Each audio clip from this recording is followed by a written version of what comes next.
Today I'm going to show you how to keep your colors from blending. Here's the intro. Hi, I'm Deidre Williams, owner of the DMW Collection, where we talk all things resin art and candle making.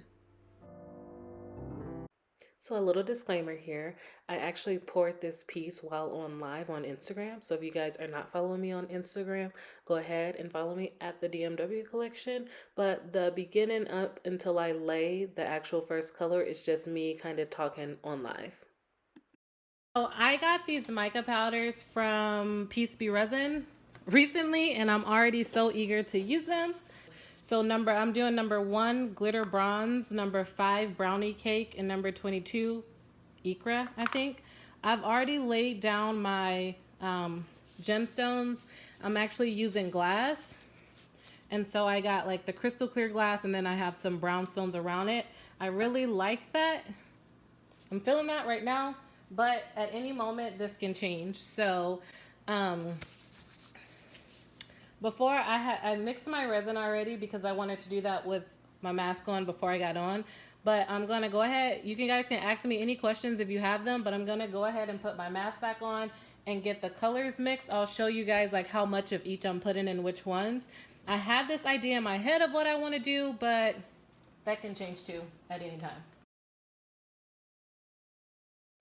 Okay, friends, here's the good stuff. So I've mixed my colors and now I'm going to start to lay. The first color that I'm going to pour is the brownie color. So as you can tell, I am laying a very thin like strip first.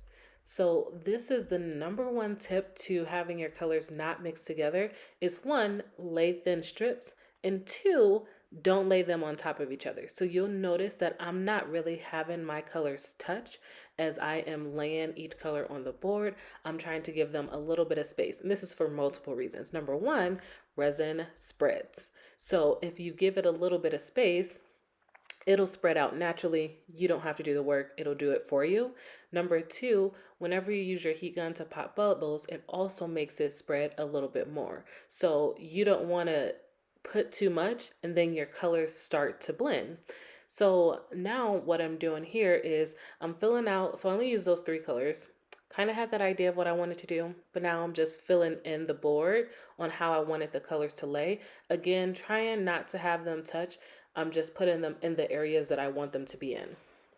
What I'm going to do next is go ahead and use my heat gun to pop any of the bubbles that may have arisen already and kind of get a little bit of movement in the resin because it's going to move anyway. So using the heat gun, got a little bit of movement there. And then I'm going to use my popsicle stick now to spread the colors where I want them to go. This is not only going to help keep your colors where you want them to be, it's also going to help your design because I kind of knew how I wanted the design to be laid out. So by using my popsicle stick to pull the colors there, they kind of stayed in place.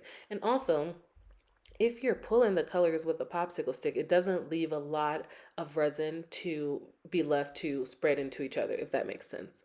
Another thing that I want to tell you guys is to make sure your board is level. A lot of times, if your board is not level, that will cause the colors to pull into each other as well. So this is pretty much what I'm gonna do for the next little bit. I absolutely hate wasting resin, so you're gonna see me use every little drop of every little cup to spread this thing out. So yeah, that's what I'm gonna do is just use my popsicle stick to spread it. And after I'm done, I'm not going to use much heat. I'll use the torch a little bit more to pop any bubbles that's left over. I wouldn't advise using a heat gun at this moment in time because heat gun causes the resin to spread out even more, and that's when your colors get intertwined. So yeah, so these are a couple tips that I use to make sure that my colors stay in place if that's like the end goal of my project. A lot of times I like my colors to mix. Well, not all the time, but when I do want my colors to mix, I'll use the heat gun to go ahead and encourage the movement. So I hope this was helpful for you guys.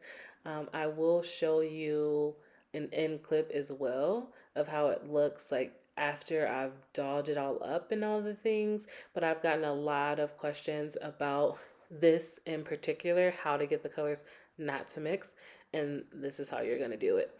The last thing I'm doing here is secure my glass. So you don't want to overdo it, because if you put too much resin, it'll flow into into what you've laid already. So, but make sure you secure that glass, because it will fall off, and you don't want that to happen. You do not want that to happen, especially in transit if you are using this for your business and you're sending it to clients. So secure the glass with just a little bit of clear resin that you have left over. Well, this is all, guys. I hope that you subscribe to the channel. I hope that this was super helpful. And if you aren't already, go ahead and follow me on Instagram. That's where I show you like very much up to date pieces that I'm working on in the moment. And if you guys have any questions, that's where I get back to you literally same day. Thank you guys so much for being here. And until next time, friends.